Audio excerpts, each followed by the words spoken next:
We hear so much in the media, and we have over the years about ICE and how ICE has been vilified. And we talk so much about the border and what's happening there. So I'm going to bring you a guest today that can really, truly speak to so many of these issues. He's a military veteran.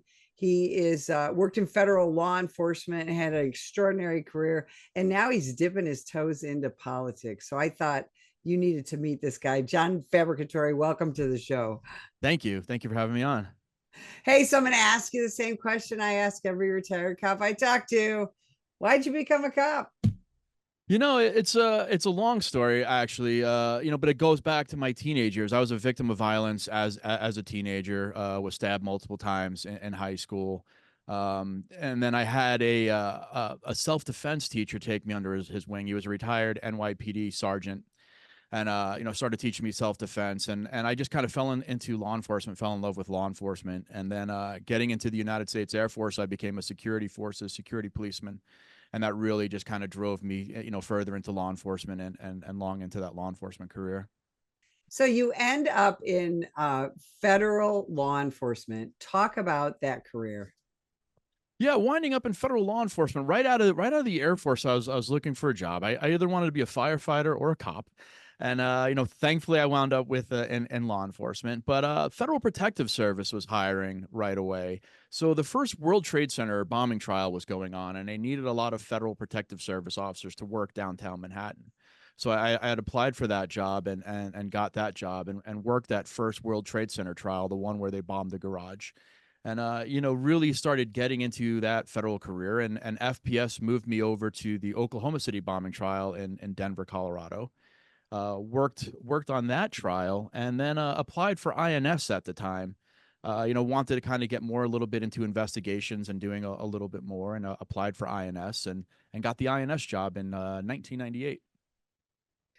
So you have seen the evolution of our border issues here in the United States from the 90s on. You've also seen the evolution of the INS, right? Yes. And the way that all of that has branched out.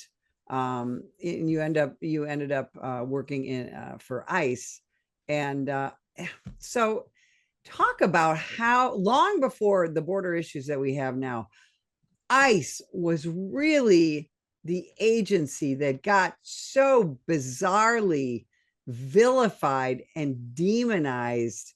Talk about that. Yeah, so like I said, I started out with INS, right before 9/11, and we turned to ICE after 9/11. It was a combination of bringing customs and immigration together and putting us all into one agency.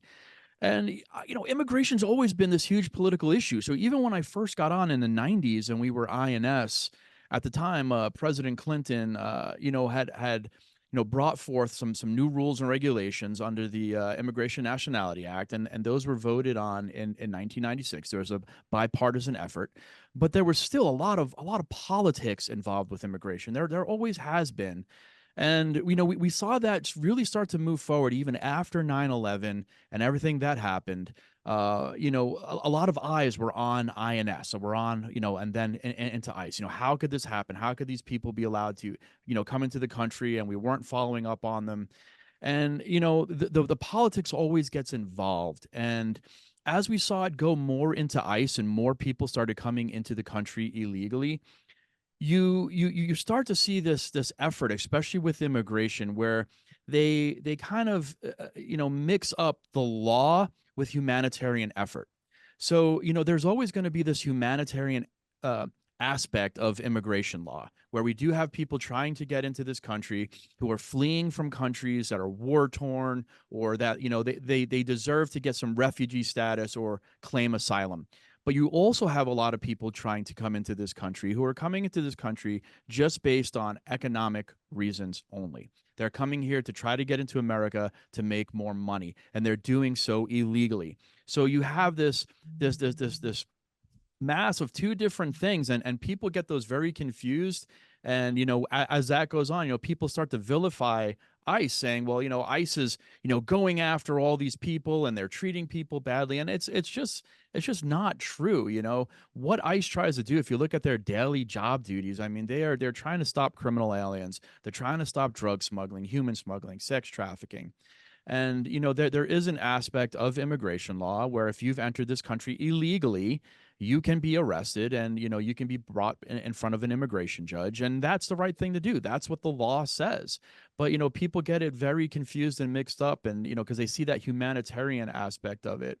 But those who have come in and they can claim asylum, they have that lawful right to do so, and they have a good claim, will probably become legalized. And those who came in illegally and do not have a good claim will go in front of a judge, and they'll be found deportable and possibly removed. I've done a fair amount of international traveling, and there has been no border that I have encountered where I was just able to walk Right. in and bypass authorities. Why can't the Border Patrol just turn people right back around and send them back either on the south or the northern borders? Mhm. Can you address that? Yeah, we actually do. So we do have a thing called expedited removal. We do have voluntary returns and voluntary departure, in which the Border Patrol can do that.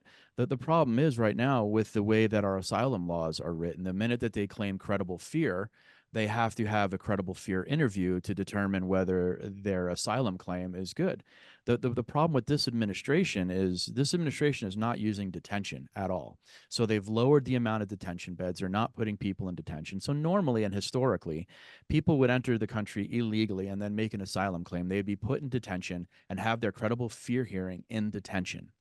Once they are decided whether that credible fear hearing is good, they would be sent to an immigration judge for furtherance, or they would be set into removal proceedings in which they would then be removed from the United States. What's happening now is people are just being allowed to enter the interior of the United States en masse. So we've had millions of people enter, and they're all getting court dates that are now 5, 8 years down the road. And that's where the problem lies, is you're allowing people to come in and then get settled, and then 5 to 6 to 8 years down the road they're finally getting an immigration hearing. And that's where a lot of the problem lies, because we don't know who many of these people are. They're not properly vetted at the border. They're lightly vetted, and then they're allowed to come into the US. Historically, when they would come in and they were put in detention, there was a better vetting done because we had them in a detention setting, and our intel aperture was much larger, and we could actually do much more intelligence on someone who's sitting in our detention area. And we can do better interviews. We can really look at those scars, marks, tattoos, all those things that are on them, to really determine, hey, this person's a gang member, or they're someone who we may not want to let in the interior of the US.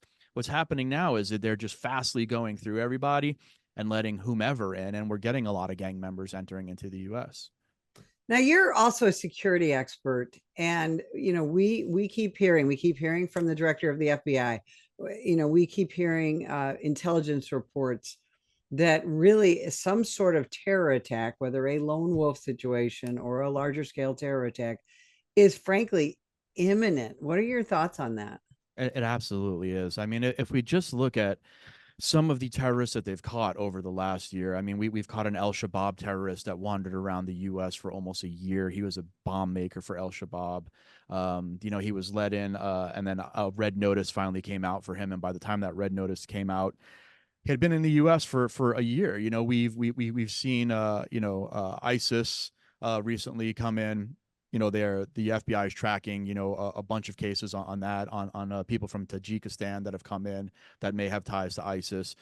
So it is imminent. I believe that within the last 3 years, we have had cells come into the United States that are establishing themselves and waiting for that moment when they're told to go and do that. And unfortunately, we have to now work behind the curve on that. And I hope our intelligence is good enough right now, and who we have in our federal agencies are actually looking at this and not other stupid things that we shouldn't be looking at, but looking at who has come into this country and keeping the eyes on it, because we can't let an incident happen. It needs to be stopped before it happens, and we can't work up this reactionary idea that, oh, okay, we've let them in, now we're just going to wait for something to happen. It can't be like that. We need to make sure that our law enforcement partners are working day in and day out to make sure that something does not happen, because those people are in the US right now.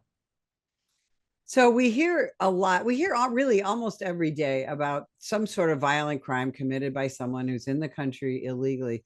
And very often, these people have been arrested multiple times and detained by local authorities, and they have something on them called an ICE detainer. And so many of these of the frankly blue city or blue county sheriff's departments don't honor those ICE detainers and they Yeah. let people go. Can you explain what an ICE detainer is Mhm. and how a law enforcement official can ignore that? The ACLU is really the one who got in the middle of this and really destroyed this for us. So, an ICE detainer, and I've written a book about this. I've written a book about the detainer situation and sanctuary cities called De-Iced. And basically what happens is an ICE detainer is in immigration law, and it allows ICE officers and agents to look at a case, someone who's in detention, and say, ICE has a reason to believe that this person is removable from the United States. We would like to arrest this person upon release of local charges. So we put that detainer on that person in a detention setting. And, again, in the past, local law enforcement would ring ICE up and say, hey, your detainer's coming to fruition. This person's about to get out. Can you send somebody to pick him up? Well, what was happening is ICE does not have a lot of officers and agents working. There's about 6,000 nationwide. And that's 6,000 total. That's not actually who's on the street doing these pickups. So it's much less than that. So it was taking anywhere, from 12 to 72 hours for ICE to then pick these people up. And that's where the ACLU came in and said, no, once local charges are done, if ICE does not pick them up immediately, the minute local charges are done, then that person is being held illegally. And, they can file a habeas, they can, do all this stuff. They can sue you for holding them past their local charges. And so a lot of, police departments and sheriff's departments were like, well, we're not going to hold them at all. We're not going to, if ICE can't get here the moment that those, charges are done, we're releasing them to the street. So the detainer became this thing that it wasn't working for us. It just, we could not get out. We didn't have enough officers that we could be at every single jail waiting to just pick people up. And my correction for that was always, why not call us a day or two before the charges are ready to get? Why wait until the moment that you were going to release this person to let ICE know? And now we're on the clock because you're about to release them out the door. Why not let us know 5 days in advance? I mean, when the end day is going to be. And there just wasn't a good enough effort by local law enforcement and ICE to get together and try to work this problem out. Once the ACLU started suing a lot of these small, especially county sheriff's departments that didn't have a lot of money, a lot of people threw up their hands and said, we are done with this. We're just going to release them to the street. It's just extraordinary. So, John, when we look at, frankly, the unfettered access that people have in this country now and the effect that it's having on not just on our citizens but on our law enforcement, on their psyche, on our resources, Yeah. what do you see as the answer? Yeah, the answer is we have to have control of our immigration system. Look, I'm very pro immigration. I'm pro legal immigration. Like, I worked for ICE for over 23 years. I saw a lot of naturalization ceremonies. I want people to become naturalized citizens. I want people to come here legally, but they need to be vetted. We need to know who everyone is that's coming in. We should not, and we can't allow access to gang members and people who want to do America harm. You'll hear this argument, especially, toward the left, that, illegal immigrants cause less crimes than United States citizens. And I argue that, but the statistics do bear that out. And if we look at 100,000 people for United States citizens in a population of 100,000, U.S. citizens are committing about 1,400 crimes. If you look at a population of illegal immigrants, they're committing about 700 crimes to 100,000 people.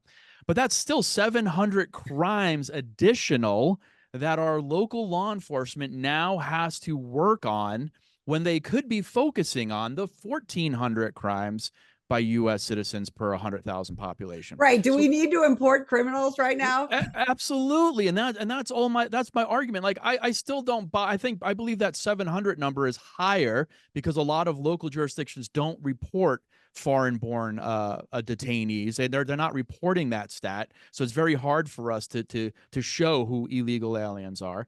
But still, it doesn't matter because the number should be zero. If you have a sheriff's department or a police department that is administering to a population of 100,000, that 1,400 crimes by United States citizens is a lot of crimes that they're already focusing on. Now, when you add an additional 700 crimes on top of that, that they're now having to investigate of illegal aliens, it makes a problem, and it causes officers to work harder, officers to work more hours, more taxpayer dollars are going into now housing that additional 700 if you arrest them. So the problem becomes expanded. We don't need to look at things and say, well, this person commits less. It doesn't matter if they commit any crimes. It adds to the problem that we already have, and it's just more than our local law enforcement can deal with. So you get through this extraordinary career in federal law enforcement. You open a consulting company. You're currently doing that. You got a nice federal pension, all that. Yes. And you get to just kind of live your life. But John, you decided to get involved in politics. Talk about why you felt so strongly about continuing to serve this country that you said, I'm going to run for office. Yeah, well, I've got to go back a little tiny bit. So, I loved being in federal law enforcement, and I was relatively young when I retired. I retired at 50. I was a member of the senior executive service, a director for ICE.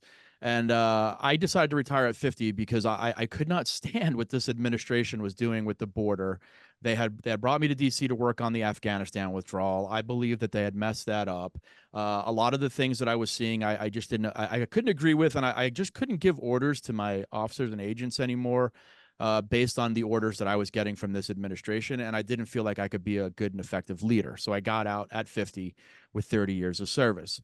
And I thought I was just going to go home and hunt and fish and be done with law enforcement and get it all out of my mind because I was aggravated and just mad at the system. And I got home, and about a week into being home, I'm looking at myself in the mirror and I'm like, man, John, you've never quit at anything in your life. Like I've been a wrestler, I've been in MMA, I do a lot of other things, and I'm not a quitter, I'm a fighter. And I looked at myself, and I was mad at myself for being so aggravated and getting out and retiring. And I said, John, you can't be done. You're not done. You've got to do something else. So what can you do? And I'd started a consulting firm. I was having a little bit of success with that, but it wasn't enough. I didn't feel like I was making a big enough of enough difference. So I said the best way to do that is to serve again. And the way that I figured I could serve, I'd already been in the military, I'd already been in law enforcement, was to get into politics and run for this 6th congressional district seat here in Colorado, try and unseat the incumbent Democrat Jason Crow, and just bring to the table what I have, and that's basically being a subject matter expert on the border, national security, understanding what the basic common man is going through, wanting to build a better future for this country. And the best way that I could do that was to get into politics. Little did I know how hard that job would be to get to even where I am right now. But I'm glad I took that step and decided to do it. Do you think that the political landscape is changing in that more and more common everyday people are going, you know what? I want to have a say other than at the ballot box. Absolutely. Like exactly what you just said. We have a lot of attorneys and lawyers in Congress, okay? And yes, they may have a depth of knowledge book wise and understanding how laws may work. But we need people that have operational experience, people who have actually done it. And, that's where I think I come in. I've got that operational experience on the border. I've got operational experience in the military. And that's something I think we're lacking in Congress right now. What would it mean to you to get to DC as an elected official? It would mean a lot to me. It would, number one, it would mean that the people here in the state of Colorado trusted me to be their representative in Congress, and I don't take that lightly. I would be very honored to have this position and to be able to serve the people in this state and of this great country. But it also means that I have an opportunity then to really make a difference. And I think a lot of people get into politics for some of the wrong reasons. And for me, the reason to get into politics is to be that representative, to open up the books and let the American people know exactly what we're doing. What are we spending our tax dollars on? How are we spending those tax dollars? Should we be spending those tax dollars? And just I think that's the best thing I can do as a new representative and getting in. As a freshman congressman, people are like, "Oh, what are you going to be able to do?" Well, the thing I'll have is oversight. The thing I will be able to do is show you what I see, because I will be your representative, and I think that's the best way to serve. I love it. I got to tell you, John, military, police, author, and now politics. Where can people find you, learn more about you, and follow what you're doing? Awesome. Yeah. I'd love people to kind of look into my background and things I've done. You can look at my political stuff at johnfab4congress.com. That's JOHNFABB, the number 4 Congress, or johnfabbricatore4congress.com. You can reach the website either way there.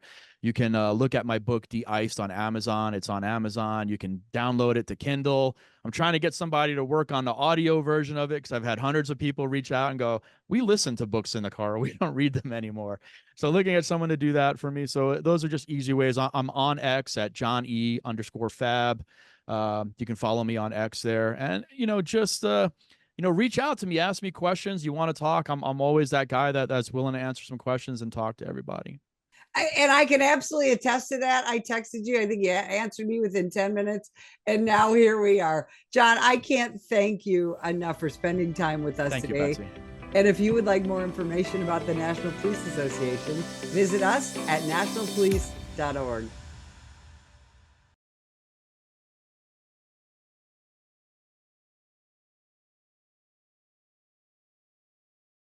Are you passionate about supporting law enforcement?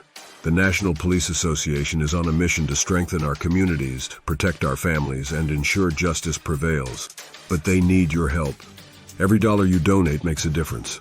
It funds the legal defense of police officers and police agencies, supports advocacy for pro-law enforcement legislation, and funds community outreach programs and education. Imagine safer streets, stronger bonds between officers and neighborhoods, and a brighter future for all. Join us. Visit our website at nationalpolice.org to donate today.